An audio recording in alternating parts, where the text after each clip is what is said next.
dan inspirasi. Rusatu. Hai pendengar, kembali lagi di podcast RRI Banter Lampung, Tiada Hari Tanpa Karya. Dan seperti biasa kita akan membahas satu topik yang relevan dengan kehidupan sehari-hari, dengan narasumber juga yang sudahnya pasti mumpuni di bidangnya. Hari ini kita akan membahas tentang satu topik, yaitu bagaimana kita bisa meningkatkan gizi masyarakat. Dan ini adalah salah satu cara juga untuk mencegah stunting di 1000 hari pertama. Sudah datang di studio podcast RRI Banter Lampung narasumber kami hari ini, Kepala Dinas Kesehatan Provinsi Lampung, Dr. Edwin Rusli MKM. Selamat pagi, Dok. Selamat pagi. Apa kabar hari ini, Dokter? Alhamdulillah. Alhamdulillah sehat ya. Ya. Kemudian pendengar, kami juga hari ini kedatangan tamu spesial yang sudah juga setia menemani RRI sejak dahulu kala. Ada Dr. Boy Zahlul Zaini, anggota Dewan Pakar ID Wilayah Lampung. Sehat, Dokter? Alhamdulillah. Alhamdulillah sehat. Senang ya kalau misalnya datang ke sini dengan energi yang positif juga. Dan kita juga akan mengedukasi masyarakat hari ini melalui podcast RRI Banter Lampung pendengar. Nah, sekarang kita pertama ke Pak Kadis terlebih dahulu ya. Pak, bisa dijelaskan terlebih dahulu nih Pak, secara singkat bagaimana sebenarnya kondisi gizi masyarakat Provinsi Lampung saat ini? Ya, status gizi masyarakat di Bandar Lampung sebenarnya dapat kita katakan baik. Hanya saja beberapa di daerah-daerah yang mungkin bukannya tidak baik tetapi kurang baik. Masih berkembang seperti itu ya. Iya.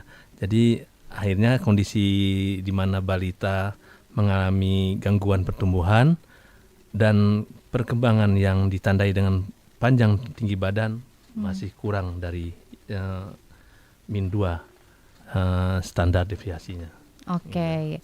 Nah, kemudian kalau kita bicara tentang stunting nih, Pak Kadis dan juga Dr. Boy ya, itu juga adalah salah satu hal yang sebenarnya saat ini juga mungkin sudah banyak masyarakat yang teredukasi, tapi mungkin belum tahu bagaimana cara menerapkan untuk bisa kita terbebas dari yang namanya stunting ini, begitu ya. Nah, stunting sendiri apa sebenarnya Pak Kadis yang menyebabkan balita di Provinsi Lampung, ada beberapa wilayah ya, yang terkena stunting itu sebenarnya penyebab pertamanya akarnya itu apa, Pak Kadis? Ya.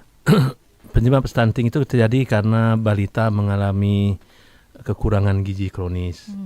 Nah, jadi dan infeksi berulang yang terjadi selama kurun waktu 1000 hari pertama kehidupan. Jadi disitulah stunting sering menyerang anak-anak. Oke. Nah, Dr. Boy, tadi kan disebutin Pak Kadis ada yang namanya infeksi berulang. Apakah ini bisa dikatakan juga ketika anak batuk pilek secara berulang, kemudian juga terdapat infeksi di pencernaan, begitu ya? Itu juga adalah salah satu faktor mungkin yang bisa menyebabkan stunting, Dok. Nah, bagaimana nih ibu hamil, kemudian juga seorang ibu yang baru punya anak gitu ya, Dok, yang mungkin belum terlalu paham bagaimana caranya untuk bisa membantu anaknya tumbuh dan berkembang dengan baik. Apa tips dan trik yang bisa dokter berikan? Iya, untuk ibu-ibu di Provinsi Lampung, stunting itu kan sebenarnya sudah lama ya. Artinya mungkin sebagian besar ibu-ibu juga sudah terpapar tentang stunting, tapi memang ada yang peduli, ada yang nggak peduli gitu ya. Nah, itu sebenarnya kan 1000 hari pertama itu dari pembentukan janin, dari embrio ya. Jadi banyak ibu-ibu kita ini apalagi di pedesaan gitu ya yang kontrol hamil ya, karena menganggap dia hamilnya sehat, dia tidak muntah-muntah, dia bisa kerja, bisa ke sawah, bisa ke rumah, jadi menganggap dirinya sehat. Nah, tapi kan tidak selalu ibu yang sehat itu kandungannya juga sehat atau si janinnya sehat, calon bayinya sehat. Makanya itulah gunanya posyandu, harus dia berkunjung ke puskesmas atau ke dokter praktek swasta atau ke rumah sakit untuk ngontrol kehamilannya dan juga menjalani apa-apa yang harus dilakukan oleh ibu hamil. Jadi mungkin di sana nanti dia dapat penyuluhan tentang, termasuk salah satunya tentang stunting, bagaimana dia tidak kurang gizi selama hamil. Jadi misalnya makan itu harus diingatkan bahwa makan itu untuk berdua gitu ya, untuk si ibunya. Jadi bukan hanya untuk dia tapi juga untuk anaknya. Jadi kemudian nanti begitu lahir anaknya ya kontrol lagi, imunisasi. Kemudian juga perumahan daerah rumahnya. ventilasi harus baik, kebersihan lingkungan. Jadi banyak sekali hal-hal yang kadang-kadang terabaikan gitu ya. Karena mungkin bukan ketidakmampuan tapi ketidaktahuan. Ya. Nah mungkin ini, tapi juga saya mungkin juga harus bilang ya di sini bahwa bukan berarti stunting itu tanggung jawabnya Dinas Kesehatan aja ya Pak Kadis ya. Karena tanggung jawab kita semua. Betul. Artinya orang-orang atau dinas-dinas terkait ya, atau semua masyarakat yang memang peduli dengan stunting dan tentang anak-anak, kesehatan anak, itu semua harus terlibat gitu. Yeah. Jadi makanya nanti supaya ibu-ibu itu semua teredukasi tentang kesehatan anak dan kesehatan ibunya. Oke, jadi diingetin ya untuk ibu-ibu yang lagi hamil, makannya bukan buat 1 orang, 2. Jadi jangan takut makan aja yang banyak ya dok ya. Oke, dan jangan lupa juga untuk cek kehamilan itu penting sekali ya dok ya. Karena kita harus, karena biasanya kalau misalnya ibu-ibu hamil, ada yang istilahnya hamil kebo dok, ya kan, makan apa aja nggak ngerasa mual. Tapi belum tentu anaknya, janinnya yang dikandung juga sehat gitu ya dok. Itulah pentingnya untuk mengecek kontrol setiap bulan gitu ya dok ya. Nah sekarang kita ke Pak Kadis lagi Pak. Jadi sebenarnya apa sih Pak hubungan antara 1000 hari pertama tadi dengan angka stunting yang ada di Provinsi Lampung? 1000 hari pertama kelahiran merupakan momentum krisis yang menentukan kualitas sumber SDM-nya, sumber daya manusianya. Dimulai sejak 270 hari masa kehamilan sampai 730 hari setelah seorang anak dilahirkan atau sampai anak berusia 2 tahun, maka 1000 hari pertama kelahiran menjadi masa emas apabila kebutuhan gizi ibu hamil dan anak sampai 2 tahun terpenuhi dan kondisi kesehatan dapat dijaga dengan baik. Jadi itulah yang kita melihat hubungan 1000 hari pertama dan angka stunting. Oke. Jadi benar-benar harus diperhatikan ya sampai dengan anak itu berusia 2 tahun ya, untuk bisa mengecek setiap bulannya. Karena kalau misalnya sekarang juga ada namanya buku pink ya Pak Kadis ya, untuk bisa mengecek kehamilan ibu dan juga anaknya ketika sudah lahir begitu ya. Nah saat ini Pak Kadis, apa yang bisa kita lakukan untuk bisa mempengaruhi upaya penanganan stunting ini? Ya sebenarnya ada intervensi yang untuk mempengaruhi upaya penanganan stunting. Nah, banyak intervensinya, ada 11 sebenarnya. Jadi untuk yang pertama, remaja putri screening anemia. Itu remaja putri kelas 7 sampai 10 diperiksa HB setiap tahun. Setiap tahunnya. Ya. Terus yang kedua, remaja putri konsumsi tablet tambah darah. Jadi remaja putri setingkat SMP dan SMA dan sederajat minum tablet tambah darah 1 tablet setiap minggu. Nah, selanjutnya adalah ibu hamil periksa kehamilan minimal 6 kali. Jadi ANC-nya 6 kali. Nah, ibu hamil yang periksa kehamilan di puskesmas minimal 6 kali dengan USG-nya. Setelah itu ibu hamil konsumsi tablet tambah darah. Nah, ini ibu hamil yang sekarang konsumsi tambah darah sebanyak 180 tablet selama masa kehamilan. Jadi itu mungkin akan berpikir kok banyak banget gitu. Nah, tapi itu kan selama masa kehamilan, jadi tidak berasa. Ibu hamil kurang energi kronis mendapat makanan tambahan. Nah, jadi ibu hamil KEK dengan lingkar lengan atas kurang dari 21,5 mendapatkan makanan tambahan berbahan pangan berbahan lokasi di semua puskesmas. Jadi setiap ibu dapat tambahan makanan di puskesmas. Yang selanjutnya, bayi usia kurang dari 6 bulan mendapatkan ASI eksklusif.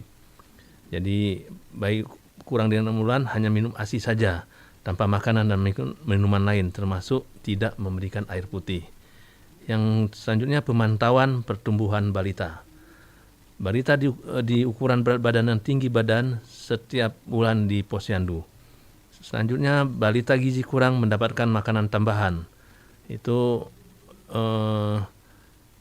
bila masalah gizi mendapatkan makanan tambahan berbahan pangan lokal di semua puskesmas. Balita bermasalah gizi yang mendapatkan makanan tambahan di puskesmas. Yang selanjutnya ada anak usia 6-23 tahun mendapatkan MPASI. atau pemantauan makanan pendamping ASI atau MPASI yang beragam di posyandu setiap 3 bulan. Selanjutnya, balita gizi buruk mendapatkan pelayanan tata laksana gizi buruk, yaitu balita gizi buruk dirujuk ke Fasyankes untuk mendapatkan perawatan. Selanjutnya, balita memperoleh imunisasi dasar lengkap. Anak usia di bawah 2 tahun yang sudah lengkap imunisasinya.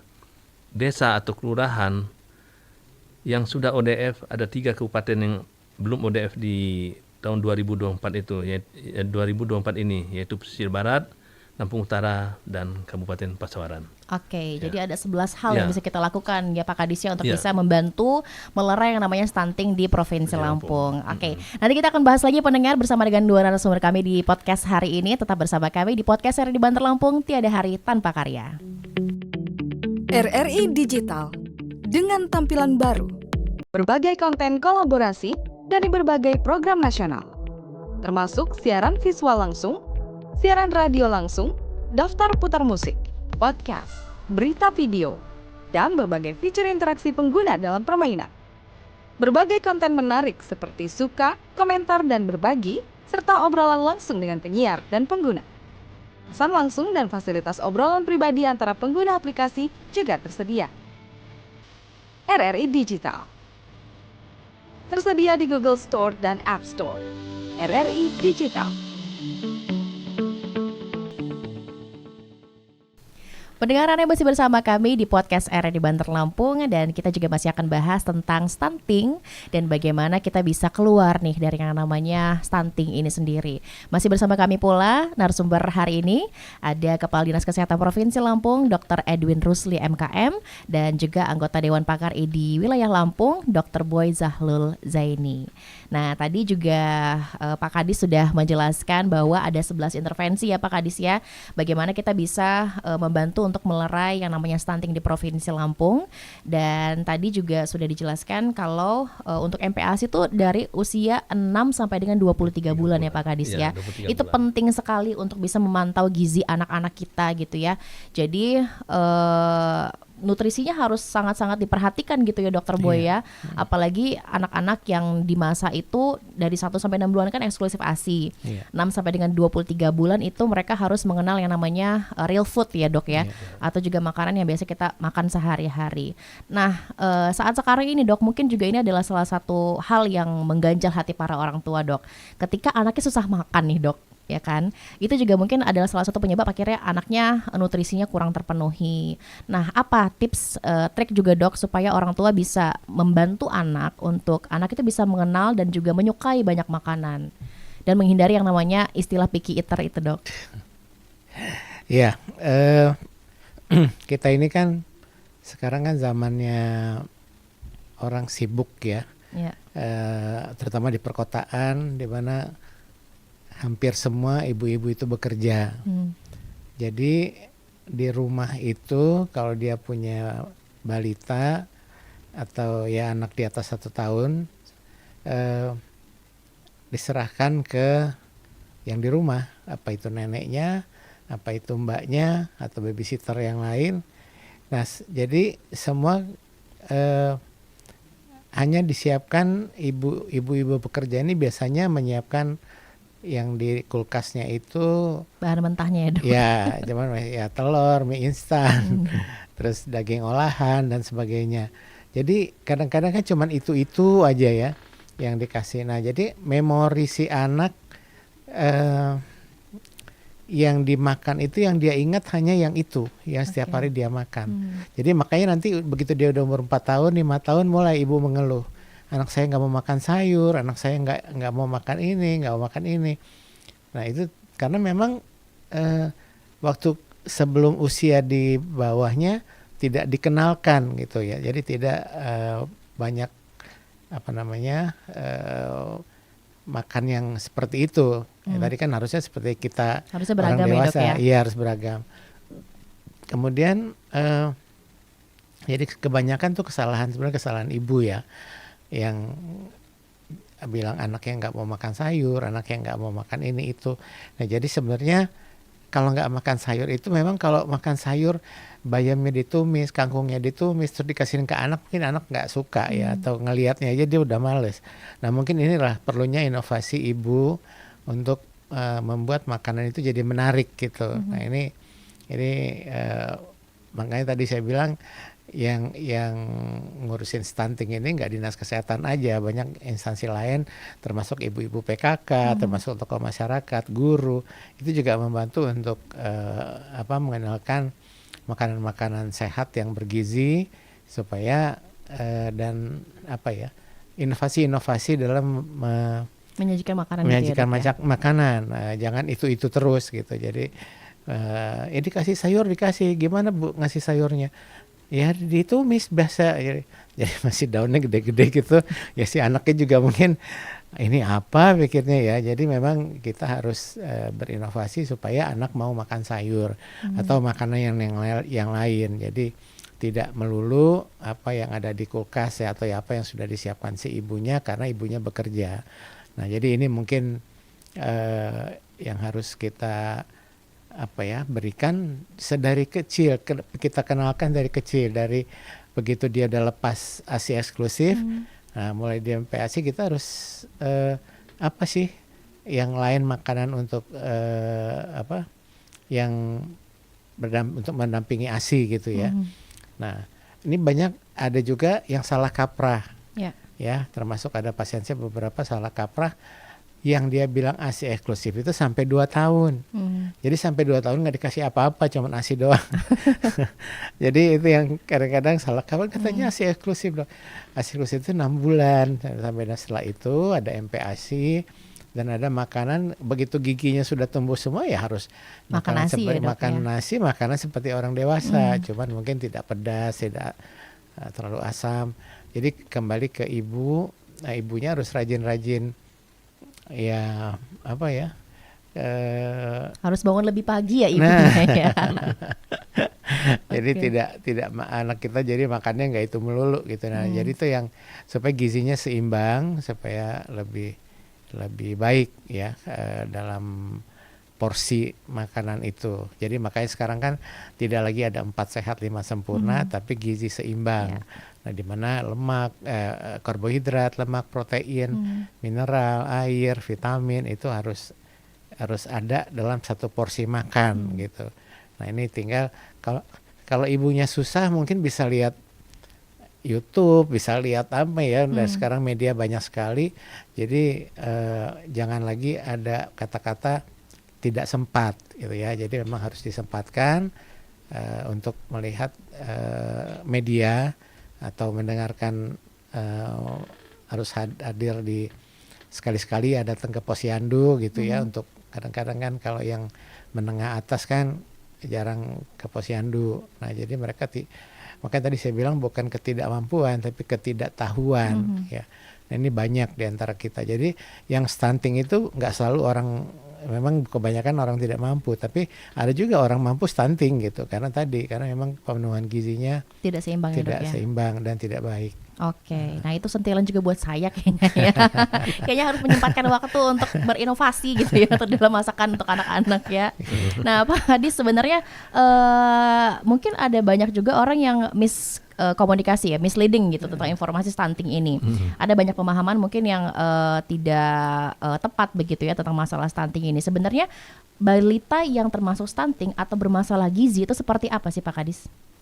Ya, jadi untuk balita yang bermasalah gizi,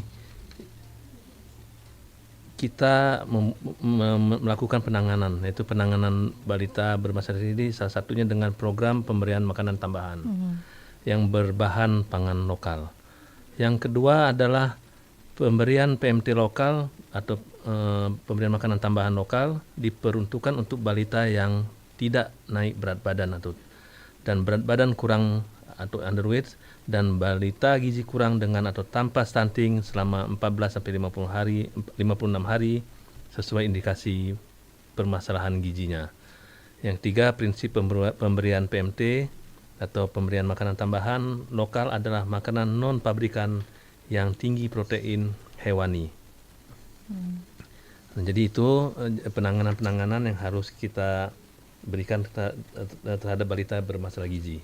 Oke, itu termasuk penanganannya ya. Ya. Kemudian pencegahannya dan juga mungkin yang dimaksud dengan balita bergizi itu seperti apa Pak Kadis? Ya, pencegahannya adalah untuk balita bermasalah gizi dengan pemanfaatan buku KIA untuk memantau kesehatan ibu dan anak, terutama selama masa kehamilan hingga balita. Buku ini berfungsi untuk alat dokumentasi, informasi, dan pedoman bagi ibu atau keluarga dan petugas kesehatan untuk memastikan tumbuh kembang optimal. Dan yang kedua, pemantauan pertumbuhan secara rutin di posyandu. Balita ditimbang berat badan serta pengukuran tinggi badan dan panjang badan untuk menentukan status gizinya. Oke, jadi kuncinya sebenarnya di buku pink ya. Dan di buku pink itu kalau nggak salah ada resep-resep makanan juga ya yang ada di buku pink itu. Jadi kalau misalnya pengen bikin MPASI di buku pink itu sebenarnya udah lengkap banget ya. Jadi jangan sampai tidak mendapatkan buku pink ya ibu-ibu di rumah. Cari ke puskesmas terdekat gitu ya, atau posyandu. Jangan sampai nggak pernah datang ke posyandu, karena di posyandu itu juga sebenarnya banyak manfaatnya ya Pak Kadis ya. Dapat snack-snack gitu ya. Terus juga dapat edukasi itu yang paling penting. Bagaimana kita bisa mengevaluasi pertumbuhan anak kita begitu ya, supaya juga kita tetap bisa membersamai anak kita setiap harinya dengan baik ya, melalui nutrisi dan juga gizi yang seimbang. Baik pendengar, tetap bersama kami di podcast RRI Banter Lampung. Saat lagi kita akan bahas lebih dalam mengenai stunting di Provinsi Lampung dan bagaimana cara pencegahannya bersama dengan dua narasumber kami, Kepala Dinas Kesehatan Provinsi Lampung dan juga dari ID Wilayah Lampung, Dr. Boy. Tetap bersama kami di podcast RRI Banter Lampung. Tiada hari tanpa karya. Selamat datang di era digital baru. RRI News kini hadir di genggaman Anda dengan aplikasi mobile terbaru. Temukan berita online terkini, cepat, dan terpercaya langsung dari perangkat Anda dengan fitur pembaruan berita real time dari aplikasi mobile RRI News. Anda tak akan pernah ketinggalan informasi. Nikmati kemudahan akses berita nasional dan internasional, berita terpopuler, dan video berita terbaru kapan saja dan di mana saja. Dilengkapi dengan teknologi terkini, aplikasi mobile RRI News memberikan pengalaman membaca yang lebih baik. Dapatkan notifikasi berita penting langsung di layar ponsel Anda. Jelajahi kategori berita yang Anda minati, mulai dari politik, ekonomi, budaya, hingga olahraga. Anda juga bisa berbagi berita penting kepada teman dan keluarga melalui media sosial dan aplikasi pesan, menjaga Anda tetap terhubung dengan dunia di sekitar Anda. Memiliki jaringan lebih dari 80 microsite tersebar dari Sabang sampai Merauke, serta memiliki tren pembaca yang semakin meningkat. RRI News menghadirkan liputan berita terlengkap dan terkini dari seluruh Indonesia. Unduh sekarang di Google Play dan App Store aplikasi mobile RRI News, membawa dunia ke dalam genggaman Anda. Aplikasi mobile RRI News, berita terkini dan terpercaya dalam genggaman Anda. Pendengar, Anda masih bersama kami di podcast RRI Banter Lampung dan kita juga masih bahas dengan dua narasumber kami pada hari ini, Kepala Dinas Kesehatan Provinsi Lampung, Dr. Edwin Rusil MKM, dan juga anggota Dewan Pakar ID Wilayah Lampung, Dr. Boy Zahlul Zaini. Tadi juga sudah dijelaskan ya bagaimana cara kita bisa menangani stunting dan inovasi-inovasi yang juga diberikan Dr. Boy untuk para ibu ini untuk gak males ya. Untuk melakukan inovasi terus-menerus. Kemudian juga kita sebagai orang tua juga memang harus sudah sejogjanya untuk belajar terus ya untuk gimana caranya masak untuk anak kayaknya ya. Nah, hari ini pendengar kita akan bahas lagi mengenai stunting ini sendiri karena ini juga adalah hal yang penting untuk kita pecahkan bersama-sama, kita temukan bersama-sama solusinya karena juga menurut Dr. Boy tadi ini bukan hanya tugas dari pemerintah Provinsi Lampung tenaga kesehatan tapi juga tugas kita bersama sebagai insan manusia untuk kita bebas dari yang namanya ketidakseimbangan gizi ya. Nah, kita ke Dr. Boy dulu, Dok. Kalau misalnya tadi kan dijelaskan Dr. Boy juga di awal bahwa ketika ibu hamil itu juga harus benar-benar memperhatikan gizinya seperti itu ya dok ya. Kemudian juga tadi dokter Boy juga bilang makan bukan untuk satu orang tapi untuk 2 orang ya. Nah tapi mungkin ada ibu-ibu dok, aduh takut gemuk deh, takut badannya melar banget deh gitu ya. Nah sebenarnya gimana nih dok untuk bisa tetap menjaga memaintain berat badan supaya kita mendapatkan juga gizi yang seimbang dok. Karena kalau misalnya ibu-ibu hamil makannya sembarangan juga kan nggak baik ya dok ya. Misalnya makannya kayak kebanyakan junk food atau misalnya kebanyakan makan seblak ya dok. Kayaknya ngidamnya setiap hari seblak gitu ya. Atau juga setiap hari ngidamnya pengennya rujak terus. Nah itu gimana dok untuk bisa memaintain gizi yang baik masuk ke dalam tubuh kita dan juga memberikan gizi yang seimbang untuk janin kita juga dok. Iya, jadi soal peningkatan berat badan ibu selama kehamilan itu tidak selalu orang hamil itu berat badannya naiknya berlebih gitu ya atau tidak proporsional. Jadi maksudnya kadang-kadang ibunya naiknya 20 kilo tapi ternyata bayinya cuma naiknya kurang, dikit gitu ya. Nanti lahir nggak nyampe 3 kilo gitu ya. Jadi memang ada yang memang ibunya yang memang gemuk gitu ya, ibunya yang gampang makan tapi yang gizinya baik ibunya tapi kurang masuk ke anaknya. Nah makanya tadi saya bilang tergantung kontrol kehamilan. Jadi kalau sekarang kan setiap puskesmas ya Pak Kadis ya ada USG. Nah jadi nanti kan kelihatan di sana panjang perkiraan panjang bayi, berat bayi lahir nantinya.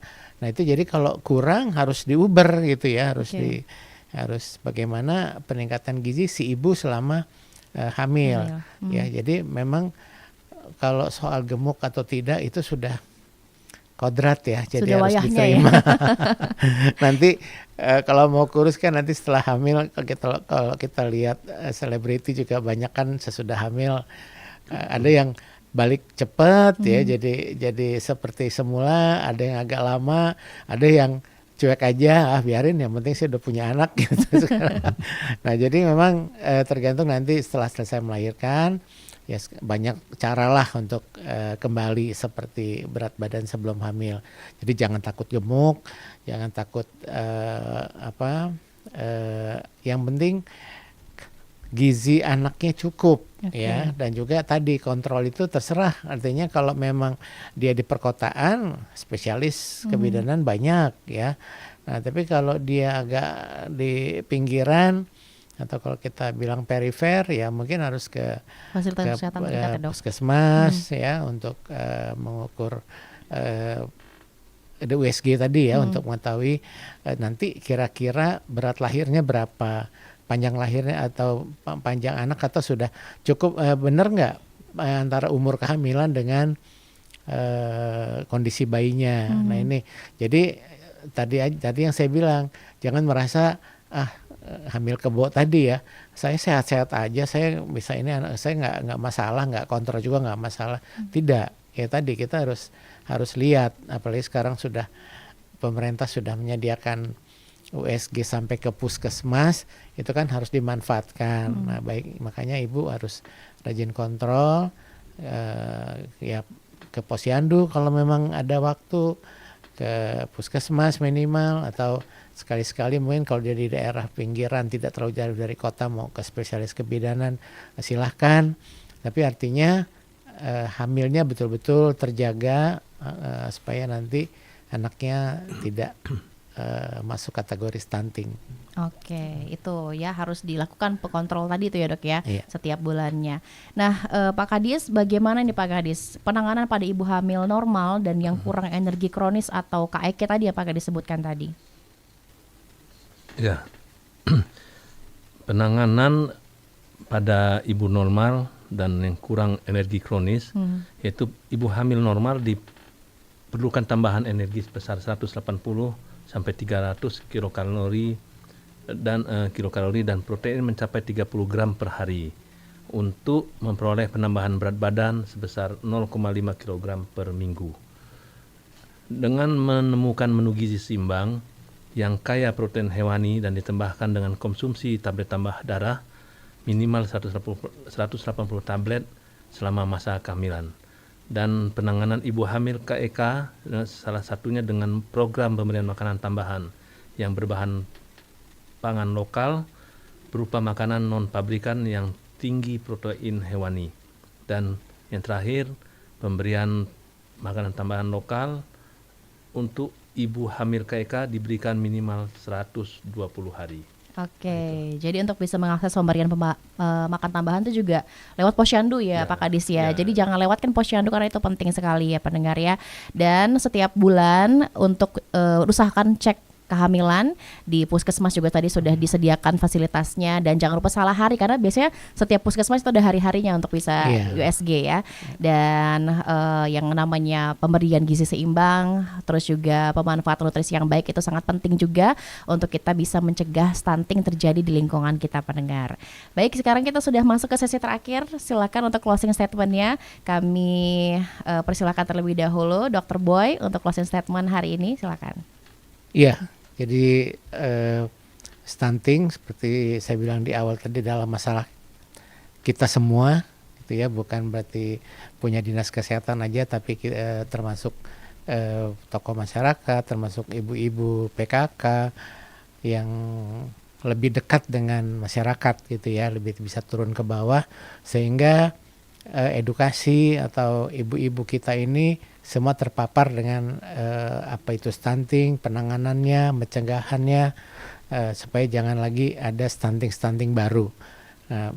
Jadi kemudian kontrol hamil itu jangan lupa dengan buku pinknya, jangan ketinggalan karena di situ nanti dicatat. Jadi bagaimana perkembangan kehamilan supaya tahu, oh anak saya cukup dengan bulannya itu panjang, perkiraan panjangnya, perkiraan beratnya cukup gitu ya, sesuai dengan umur kehamilan. Jadi jangan, kemudian yang terakhir mungkin jangan malas tadi ya, untuk pemenuhan gizi bayi ini memang atau balita terutama susah gampang sih sebenarnya ya, memang apalagi memang permasalahannya ibu-ibu bekerja. Nah ini yaitu tadi mungkin salah satunya yang Mbak bilang bangunnya lebih pagi untuk menyiapkan makanan yang sehat, yang bergizi supaya balita kita tidak terkena stunting. Terima kasih Dr. Boy. Sekarang kita dengarkan closing statement pendengar dari Kepala Dinas Kesehatan Provinsi Lampung, Dr. Edwin Rusli MKL, silakan. Ya, kita sangat beruntung mempunyai gubernur baru, pimpinan daerah kita Rahmat Miryadi Jausal, yang sangat peduli dengan stunting. Beliau sangat menjadikan stunting sebagai salah satu program yang harus benar-benar dapat dilaksanakan dengan baik. Pencegahan stunting adalah tanggung jawab kita bersama dengan cara membawa ibu hamil ke puskesmas untuk melakukan pemeriksaan minimal sebanyak 6 kali. Membawa anak bayi dan balita ke posyandu untuk dipantau pertumbuhan dan perkembangannya setiap bulan. Dan yang terakhir, memberikan MPASI yang beragam dan bergizi yang kaya protein hewani. Di Lampung, penurunan untuk stunting termasuk cukup baik. Ya, tahun ini kita 14,9% di bawah Provinsi Bali, Jambi dan Riau, 4 Lampung. Itu sudah cukup baik. Mudah-mudahan ke depan masyarakat kita lebih sadar akan masalah gizi anak, lebih sadar cara memberikan makanan yang baik terhadap bayinya, anaknya, dan kita harapkan Lampung dapat terbebas dari stunting. Terima kasih. Baik, terima kasih Pak Kadis. Nah pendengar, tidak terasa ya kita sudah ada di penghujung episode kali ini. Dari perbincangan hari ini juga kita jadi semakin paham bahwa gizi bukan hanya soal makan, tetapi juga bagaimana kita bisa membangun masa depan dengan masyarakat yang lebih sehat, lebih produktif, dan bebas dari stunting maupun penyakit kronis. Peningkatan gizi adalah tanggung jawab kita bersama pendengar, dari dapur rumah kita hingga kebijakan di tingkat provinsi provinsi ataupun juga nasional. Dari sekarang, marilah kita mulai dari hari yang sederhana, pilih makanan yang bergizi seimbang, kemudian juga edukasi keluarga, dan dukung program-program gizi di wilayah lingkungan kita. Terima kasih untuk semua narasumber sudah hadir hari ini. Pak Kadis, terima kasih. Dr. Boy, terima kasih sudah menyempatkan waktunya dan memberi ilmu juga kepada kita semua ya. Terima kasih juga untuk pendengar sudah mendengarkan dan juga menyaksikan podcast hari ini. Saya Arabiata pamit undur diri. Wassalamualaikum warahmatullahi wabarakatuh. Waalaikumsalam warahmatullahi wabarakatuh. Kanal informasi dan inspirasi Pro 1